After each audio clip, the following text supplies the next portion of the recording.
Hello and welcome. This is Not Just Making the Tea, the podcast which discusses the realities of our career and life choices whilst made at school and college.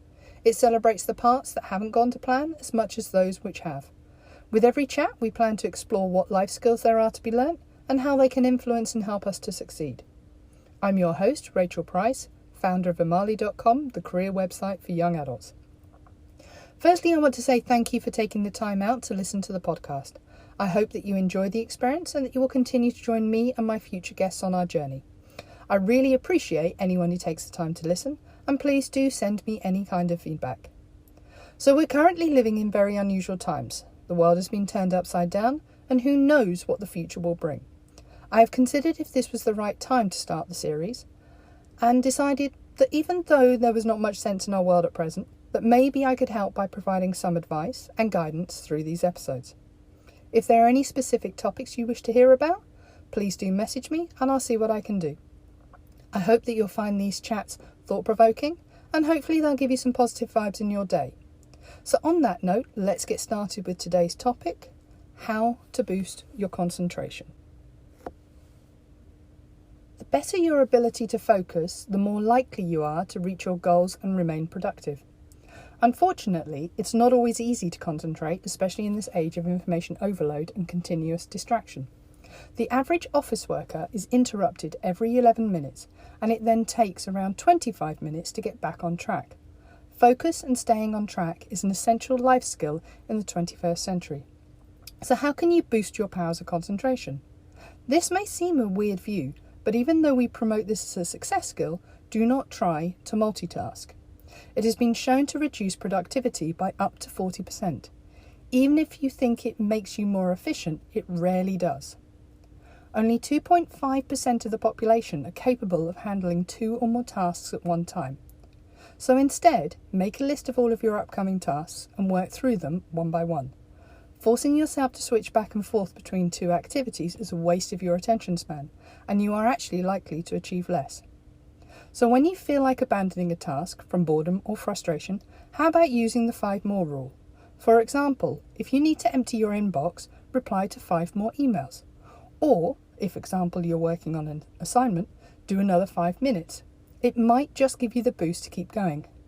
If you keep pushing yourself to concentrate for longer and longer periods of time, your attention span will overall improve. If you find that you are distracted by worries or thoughts of other tasks that you need to get done, get them out of your head by writing them down on a piece of paper and telling yourself that you can think about them later. A few minor adjustments to your environment can also help. How about adding a couple of plants to your study space? Research has shown that we are up to 15% more productive in so-called green spaces. Some people report that listening to natural sounds such as running water, chirping birds, or other sounds also help them to concentrate. Find out what works for you. If it is complete silence or a sound of some description, that's up to you.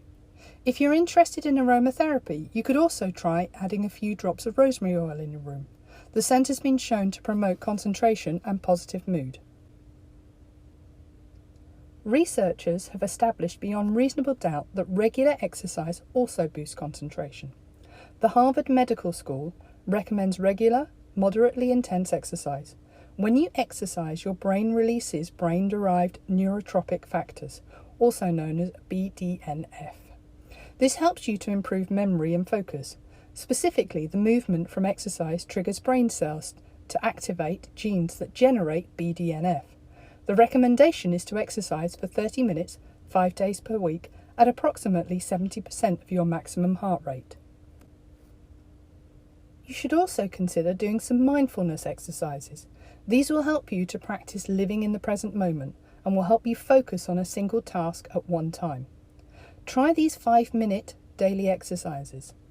Find a quiet place to sit in a public place. Soften your gaze and look around you, noting that people are walking past you. However, do not pay attention to anyone specifically. If you find yourself focusing on one person specifically, gently bring your focus back to your original task.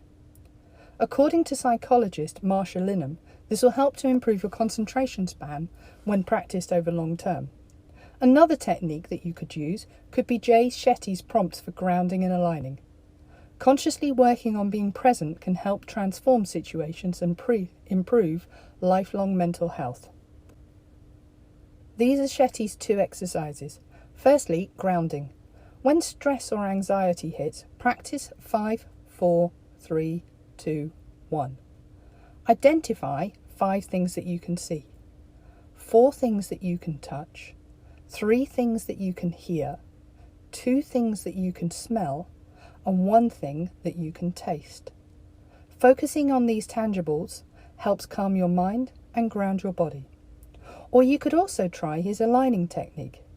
Breathe in and out for equal number of seconds.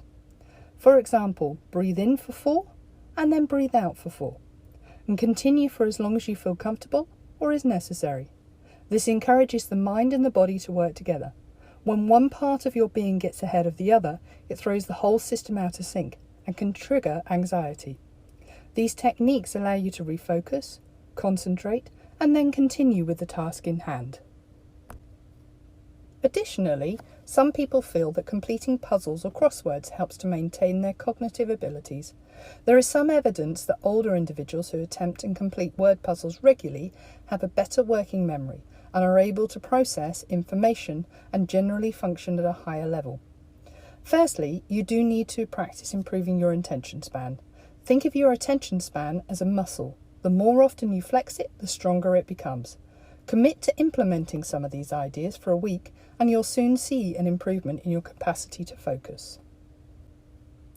So that's our topic for today. I hope you have found some points of use and interest. For more information on how to boost your concentration, go to amali.com and check out the Success Skills 101 resources within the Learning Hub. My hope is to upload at least 1 new episode each week, but in the meantime, please do go to amali.com and subscribe for updates and activities on topics aimed to help us all become more successful. Thank you once again for listening. Keep safe and smile always.